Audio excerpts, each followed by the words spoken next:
Tá aparecendo, galera? Tá aparecendo. Bom dia a todos, bom dia, professor.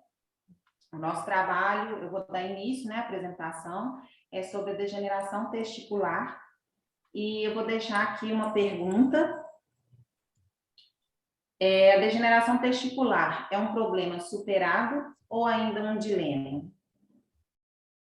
Antes de dar início à apresentação, eu vou falar sobre os membros do grupo, né? O nosso trabalho é o da disciplina de Fisiopatologia e Biotecnologias da Reprodução. Nós somos da turma D1 da manhã e o nosso professor Luciano, e somos 3 alunos, eu, a Michele Marques, o Arthur Vinícius e a Betânia Godoy. Então, vocês sabem o que é degeneração testicular?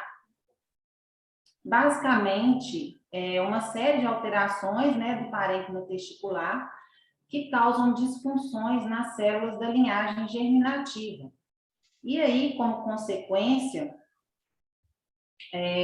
vai estar causando uma redução da fertilidade e a infertilidade, tanto em bovinos, né, em touros, quanto em outras espécies também. Ela pode ser uni ou bilateral, ou seja, ela pode estar afetando somente um testículo ou ambos, e ela é mais observada como uma condição adquirida do que uma condição genética. Então, a gente vai citar aqui alguns fatores causadores dessa condição. Então, são eles: fatores nutricionais, fatores ambientais, agentes infecciosos, estresse e também a ação de alguns fármacos. A gente colocou aqui como um exemplo, né, de um fator nutricional a semente de algodão, porque ela possui um componente que ele é chamado de gisopol e é um pigmento tóxico que ele pode causar alterações morfológicas, né, nos testículos e, como consequência, a redução da qualidade espermática. E um outro fator muito importante e muito comum são as altas temperaturas. O testículo de um bovino, ele tem que ter uma temperatura 6 graus centígrados abaixo da temperatura corporal desse animal. E alguns fatores alteram essa temperatura. Algumas patologias, por exemplo, como a dermatite testicular e até mesmo o excesso de gordura testicular, que também pode causar essa alteração na temperatura. E também é muito comum o estresse térmico, né, causado por altas temperaturas ambientais.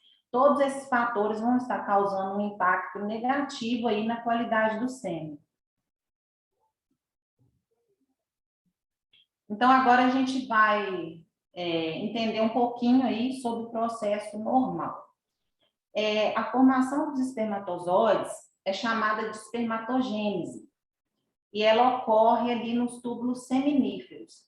Esse processo é um processo bem complexo, onde os espermatozoides vão ser formados a partir de células germinativas que vão sofrer uma diferenciação. Essas células são chamadas de espermátides. E nesse processo, nessa diferenciação, o núcleo e o citoplasma dessas células vão adquirir uma forma alongada e ela vai adquirir também um flagelo bem desenvolvido. A partir daí, elas vão ser liberadas lá dos túbulos seminíferos, né? E vão para o epidídimo. E aí, elas vão ser liberadas no ato da cópula. Nesse ato, os espermatozoides vão ser ejaculados, mas aqueles que não são liberados nessa cópula, eles vão ser eliminados gradualmente pela urina ou vão se desintegrar. A produção dos espermatozoides é um processo contínuo. E aí, esse processo ele dá início na puberdade do animal e ele continua sendo, né, ele continua sendo contínuo ali até o animal chegar na fase onde cessa esse processo, que é com a velhice e a senescência reprodutiva. Antes disso, esse processo ele permanece contínuo, né, independente da frequência de ejaculação do animal. Então, agora a gente vai falar um pouquinho sobre o sêmen. O sêmen é um composto celular líquido, né, que possui na sua composição ácido ascórbico, aminoácidos, peptídeos, proteínas, lipídios, ácidos graxos, enzimas e uma variedade de substâncias hormonais. E, claro, os espermatozoides. Então, o sucesso da produtividade de um rebanho depende principalmente aí da boa qualidade do sêmen, né, que por consequência vai gerar aí uma alta fertilidade. Então, em uma análise de sêmen, podem ser encontrados, além de todos esses que eu citei, né, outros tipos de células, né, além dos espermatozoides, que podem ser espermátides degeneradas, células de descamação, inclusive também células inflamatórias. E essas, né, por sua vez, elas podem estar interferindo, né, podem interferir na capacidade fecundante aí dos espermatozoides. Então, gente, uma observação muito importante aí é que qualquer fator que altere o processo da espermatogênese, né, dessa produção dos espermatozoides, pode estar resultando aí na produção de espermatozoides anormais e, consequentemente, afetando a qualidade do sêmen. Então, agora o Arthur vai dar continuidade aí do trabalho e vai falar sobre o exame clínico e o diagnóstico da degeneração testicular. Bom dia, turma. Bom dia, professor. Agora eu vou falar um pouco sobre exame clínico e diagnóstico. O exame clínico é feito basicamente através das avaliações características testiculares, através da palpação e da medição dos testículos, pois a consistência testicular pode ser um dos indicativos da condição do parênquima testicular. Então, é possível observar nesse exame, em fases iniciais, uma certa flacidez gonadal e uma discreta redução do tamanho dos testículos. E em fases mais avançadas, pode ocorrer uma atrofia desses testículos e ainda apresentar uma consistência mais firme na palpação. É de muita importância identificar esses indicativos iniciais para que seja feita uma eliminação da causa e evitar que essa degeneração se torne crônica. O exame clínico em si é muito importante, mas o diagnóstico não deve se limitar apenas em estar classificado em diferentes graus e tons de testicular, mas sim realizar uma avaliação andrológica completa e feita através de exames complementares, como o espermiograma e exame histológico.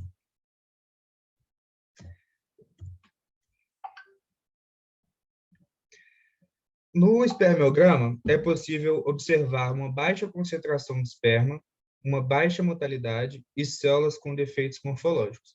Já no exame histológico, a gente consegue observar uma diminuição da espermatogênese, uma deteriorização das espermatídeos e um tecido conjuntivo fibroso nos túbulos semiféricos. Agora é sobre a degeneração testicular em raças bovinas no Brasil. E passo a palavra para a Betânia. Bom dia, professor. Bom dia, turma. Meu nome é Betânia. Vocês estão me escutando? Sim. Joia. Vou falar um pouco agora sobre a degeneração testicular em raças bovinas no Brasil. Bom, em avaliações realizadas comparando os touros puros sangue com os touros cruzados Nelores, apresentaram, né, uma menor circunferência escrotal, porém uma maior consistência testicular que os cruzados. Entretanto, sem grandes diferenças na qualidade seminal. Os cruzados, apesar de serem mais resistentes, né, à degeneração testicular ocasionada por fatores ambientais, em comparação com os touros de origem europeia, isso não os isenta, né, de apresentar tal condição.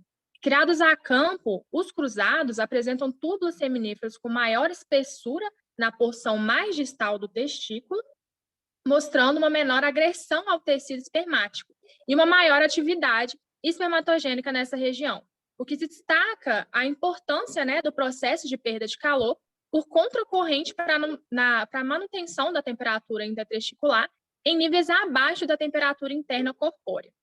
A elevação, né, da temperatura e da umidade do ar são fatores que têm relação com a redução da qualidade do sêmen e o aumento dessa incidência da anormalidade na morfologia espermática, tanto em touros PO quanto em touros cruzados. Bom, mas será que devemos olhar essa degeneração testicular sempre como um ponto negativo? Então, considerando na reprodução animal, sim. Porém, seus efeitos como forma de esterilização de bovinos que não são para uso de reprodução têm sido uma alternativa bem interessante.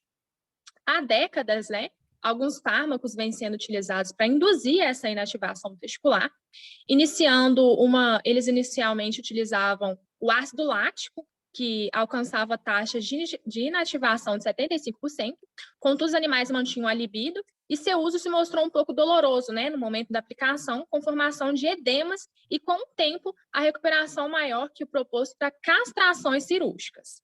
Posteriormente, outros compostos, como o acetato de zinco, também foram empregados, né, mas com uma efetividade mais reduzida.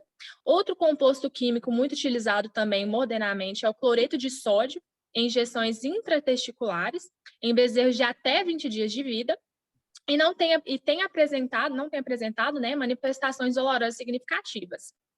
Causa apenas uma leve reação ali na pele escrotal, no momento da sua aplicação, como resposta. Ocorre uma fibrose também testicular nesses animais e a substituição do parênquima por tecido conectivo denso e necrose dos túbulos seminíferos. Tais métodos químicos capazes de induzir a degeneração testicular permanente e de forma indolor podem ser uma alternativa favorável à castração cirúrgica, né? Reduzindo o desconforto do animal e culminando, assim, em seu bem-estar e sendo bem aceito pelos consumidores modernos. Bom, chegando à conclusão, né, consideramos que a reprodução de bovinos, a importância da infertilidade do macho é muito maior do que a importância das fêmeas, uma vez que o reprodutor ele pode gerar um número maior de descendentes, influenciando assim de forma positiva no desenvolvimento e sucesso desse sistema de reprodução. Por esse motivo, os estudos e os trabalhos, né, voltados para prevenção e diagnóstico e possibilidade terapêutica no que se refere à degeneração testicular evoluíram muito, né? Contudo, essa busca por conhecimento e novas tecnologias ainda vem crescendo, uma vez que a degeneração testicular ainda hoje é um problema presente em grande parte do sistema de criação. E é de suma importância que, dia após dia, haja essa busca por estratégias, né, e técnicas para a manutenção da saúde desses reprodutores. Bom, contudo, a gente conclui esse trabalho e eu gostaria de agradecer a atenção de todos, né? Esperamos ter ajudado no maior entendimento sobre o tema e respondido a pergunta feita no início da apresentação, que foi: a degeneração testicular é um problema superado ou ainda é um dilema?